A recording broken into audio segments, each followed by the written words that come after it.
Welcome back to the table. Today, we are going to talk about something that I am really, really passionate about, growth. The title of this episode, Growth, put a leaf in it. Okay, a little bit of pun on words. So, there's like, put a leaf in the table. If you have growth on a tree, there's a leaf. My sense of humor is not super great, but that's all you get for today. Jokes are over, people. But seriously, growth is so important. Personal growth is your key to success. I have had the ability to coach a lot of people and talk with a lot of pastors and ministry leaders and business owners. And what I find is that if they are not pursuing personal growth, they are on the verge of burnout. If they're not pursuing personal growth, not any growth, personal growth, they will find themselves very frustrated because the principle of leading yourself into action is the very thing that's going to sustain you no matter what comes your way. It doesn't matter what you're doing. It doesn't matter if you're leading an organization, if you are leading a ministry, if you are leading your family. There is a demand put on you every single day. And so I want you to know that the demand that's being put on you will be fulfilled if you are in action with personal growth. So what does that even look like, personal growth? What you might be asking, I don't know what that means. It's kind of maybe a big leadership terminology that you have heard or read in books, but what does that actually mean? And through the course of this conversation and another conversation to come very soon, we are going to talk about that. And I want to give you some very practical ways to pursue growth. But when we're thinking about where you are today, I want you to really take into account your personhood, who you are as a person today. What are you feeling? What are you sensing around you? What's your emotional state? What's your stress level? I heard someone say once that has stuck with me. They said, I want you to think about your stress level like an odometer on a car. And all of us deal with a level of stress at some point in our day. And so let's call zero stress. Life is peachy good at a 0. And let's say that you're absolutely overwhelmed with stress, that your life feels like it is spinning out of control, and we're going to put that at a 10. So you've got this kind of a meter that goes back and forth in your life, 0 to 10. And have you ever noticed that there are some people in your life that when they encounter a stressful situation that you would maybe say, oh, if I encountered that in my own life, I would probably rate that stressful, demanding situation at a 5. I probably wouldn't completely lose my cool. It would take me a minute to calm down, but I would be able to process through. Then you've got someone next to you and they encounter the same exact situation and they go to an 8 or a 9. They lose their top. They are angry, they're mad, they're yelling at everyone around them, they're arguing with the lady at the restaurant. It's like their life is constantly on edge. And I want to say to you that more than likely, their reading of that stressful situation that bumps into a 9 is because they are suffering from lack of personal growth. And they're allowing their current circumstance, their past issues, their the things that have caused them maybe like pain in their life, they're not dealing with it. They're not dealing with their personhood. They're not pursuing personal growth. And so it's this sense of just everything stacking on their life. So they have no room and no reservoir to deal with any demands that come their way. Okay, I'm going to tell you, I've been there before. So I'm not pointing my finger. I've got several pointing back at me, and I understand this level of going from 0 to 10 in an instant based on my own personhood in the moment. Because see, when we're not leading ourselves accurately, when we're not leading ourself and our personhood, we cannot lead others. The saying is if you can't lead yourself, you can't lead other people. And I think we can look at that and maybe let it whiz by our mind and not give it 2 seconds and 2 thoughts. But it's so true. If you cannot lead yourself, if you cannot take action steps for your personhood, you cannot lead those that are around you. And so I think a way to determine, am I actually leading myself in my health, in my emotional tank, in my intellect, is look at what happens to you when a stressful encounter comes your way. Do you jump from a 0 to a 10 in a heartbeat? I'm going to say if you do, it's because your level of stress hovers around a 5 or a 6 all day, every day. And why is it doing that? It's doing that because you are not leading yourself in an appropriate way. I think for some people, they could use the word burnout. I'm just on the other side of burnout. I'm just one step away from burnout. And I would say the very same thing. See, burnout really is this lack of self-care. It's a lack of personal growth and the ability to pursue health for yourself. Same scenario on the 0 to 10. Where are you on burnout? As you're leading your organization, as you're leading your ministry and your family, do you feel like you're one conversation away from running away? And if you are, I want to ask you, are you leading yourself appropriately? Are you taking the time to pursue personal growth? So if you're not, here's probably what you're feeling. You're probably feeling insecurity at a really, really high level. You're probably not getting much sleep at night.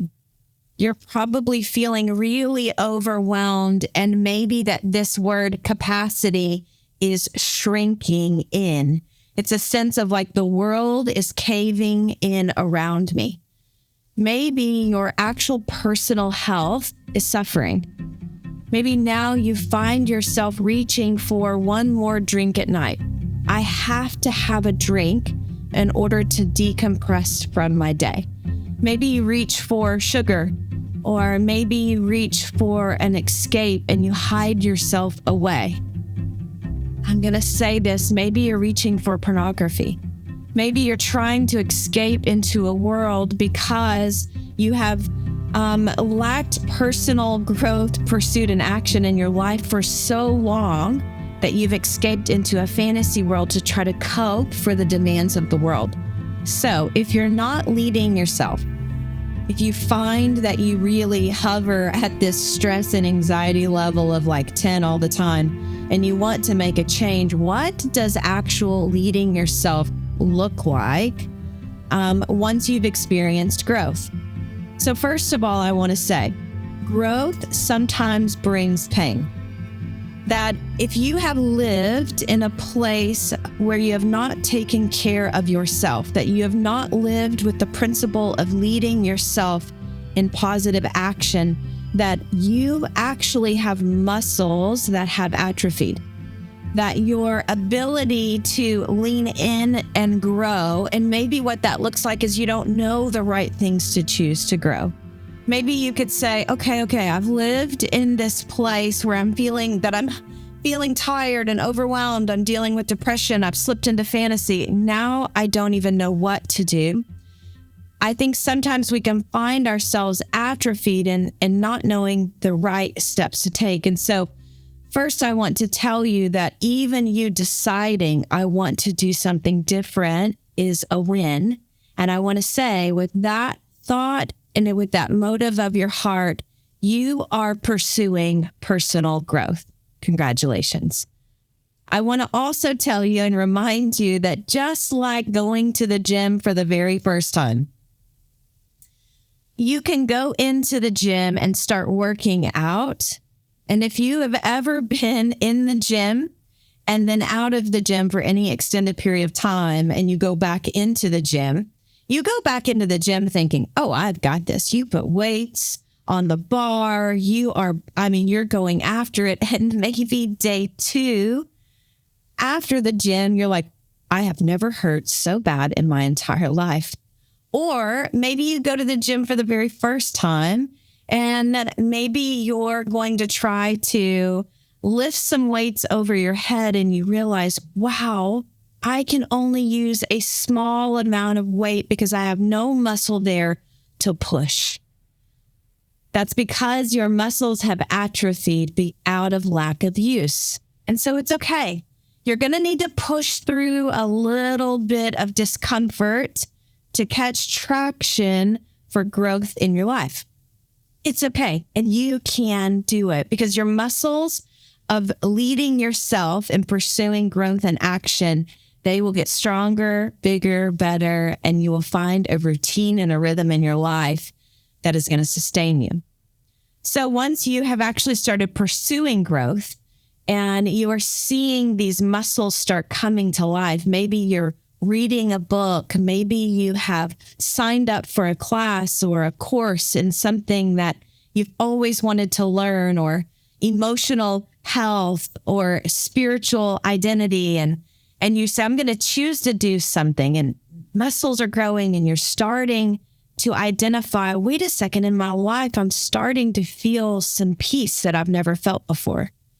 Maybe you start feeling this sense of confidence that starts emerging like you've never felt before. Maybe before, where you felt like the world is caving in around you and your capacity is shrinking, that now you feel like, what? I think my capacity is actually growing. Where before, where you used really poor coping skills and you were on the edge of burnout and you felt like you could not handle not one more conversation from one more person, that now by adding in self-development, adding in action for personal growth, that now your capacity grows. And I know it feels like it goes against one another. You're like, you're telling me to add something into my life to make my capacity and expand. And sometimes you might have to take something out to add something in, but I am telling you that the value of adding in personal growth will change the dynamic of what you are feeling today. That now you have this sense of accomplishment.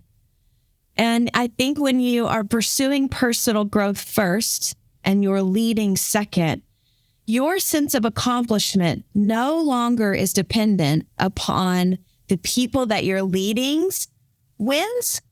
Your sense of accomplishment is actually dependent on your own personal wins. Because you can't control someone else. You can't physically make someone have a win for you on behalf of your organization. And so if you're letting someone else's wins or your bottom line of your business, the dollar amount, determine the success of your personhood, you will stay on the edge of burnout all of your life. And I'm going to project that probably you will hit burnout really, really soon. Because the success of your business is actually determined on your personal pursuit of growth. And let me say this. Personal growth is like the laundry. It's never done. Your personal pursuit is always a growing, actionable thing. And that is beautiful. So I want you to remove the lid or the lens on your life that when I reach this part of my life, when I've checked the box off of this personal growth, I am successful and everything around me should fall into place after that. I want you to trade that way of thinking to actually personal growth. And this principle of leading myself is a lifelong journey that I will never stop doing. I want to go back around to the leaf for just a minute. So remember, growth, we're going to put a leaf in it. What would it look like if a farmer planted seeds and got mad, frustrated, angry, and threw his hands up when the seeds did not produce fruit overnight? What if he quit watering it? What if he said, I'm done with this. I'm never gonna grow a crop again. It didn't grow fast enough. And that is what we do when we plant our own seeds for personal growth. When we do the action steps needed for our personal growth, I think sometimes we run away too fast. We don't take the time to water and to nurture the seeds that we're planting. So my call to action to you today, and my reminder first, is action precedes growth. Planting your seeds to produce a harvest, to see the leaf come around, takes you planting first, watering second, and waiting third. So after we end this episode and you're pondering what we've talked about today, I want you to think, what seeds have I planted in my own personal life that maybe I quit watering? In my pursuit of personal growth, what did I start and I never finished? Go back to that. Also ask yourself this: what do I need to do today, one step today, to take action to pursue personal growth? Plant a seed and commit to water it every single day. Okay, I can't wait to come back around part 2. Let's talk about how we grow together.